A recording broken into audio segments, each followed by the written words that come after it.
এই ভিডিওতে আমরা দূরত্ব, গতিবেগ এবং সময় সংক্রান্ত গুরুত্বপূর্ণ একটি সমস্যার সমাধান করব। এখানে বলা হয়েছে দুটি ট্রেন যথাক্রমে 72 কিমি প্রতি ঘন্টা এবং 54 কিমি প্রতি ঘন্টা গতিবেগে পাশাপাশি দুটি সমান্তরাল লাইনে পরস্পর বিপরীত অভিমুখে গতিশীল। ট্রেন দুটি একটি টেলিগ্রাফ পোস্টকে যথাক্রমে 5 সেকেন্ডে ও 6 সেকেন্ডে অতিক্রম করে।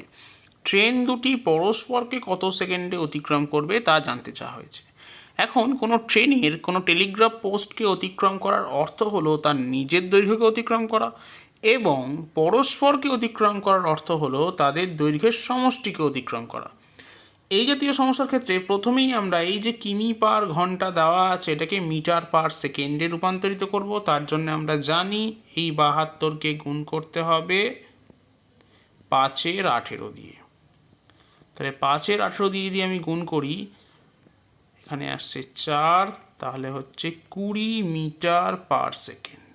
তাহলে প্রথম ট্রেনের বেগ হলো 20 মিটার পার সেকেন্ড।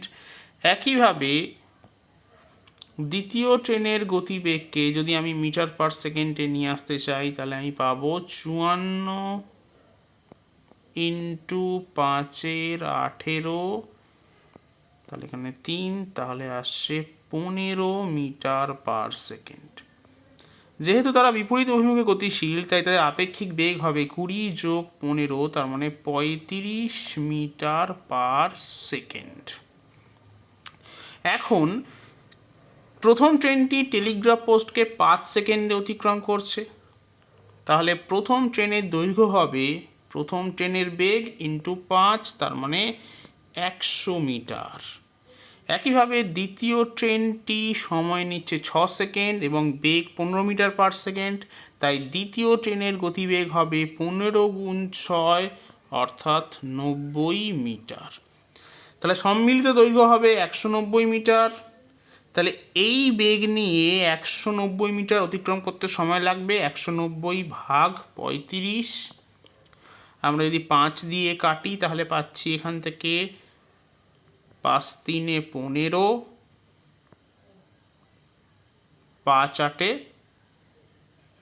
40, এখানে 7, অতএব 38/7 সেকেন্ড। তাহলে সঠিক উত্তর হবে অপশন সি, 38/7 সেকেন্ড। এবার আমরা একটি শর্টকাট ট্রিক ইউজ করে এই জাতীয় সমস্যার সমাধান করব, যার মাধ্যমে 5 সেকেন্ডেরও কম সময়ে এই জাতীয় সমস্যার সমাধান করা যায়। ট্রিকটা হলো, প্রথমেই আমরা এই 72কে গুণ করব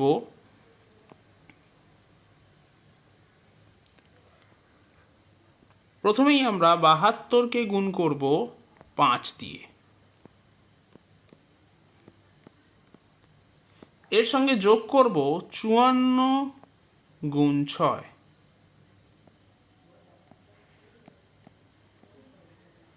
এবং একে ভাগ করব 72 যোগ 54 দিয়ে। যেহেতু উপরেরটা সবসময় যোগ হবে, কিন্তু নিচে যেহেতু পরস্পর বিপরীত অভিমুখে গতিশীল তাই যোগ হবে। একই দিকে গতিশীল হলে বড়টার বেগ, অর্থাৎ যে ট্রেনের বেগ বেশি সেইটা মাইনাস ছোট ট্রেনের বেগ হতো, কিন্তু এক্ষেত্রে যোগ হবে। আমি যে কোনো একটাকে আগে রাখতে পারি। এই পোর্শনটা যদি আমি ক্যালকুলেট করি ঠিক আগের মতোই আমি পাবো অপশান সি হবে সঠিক উত্তর।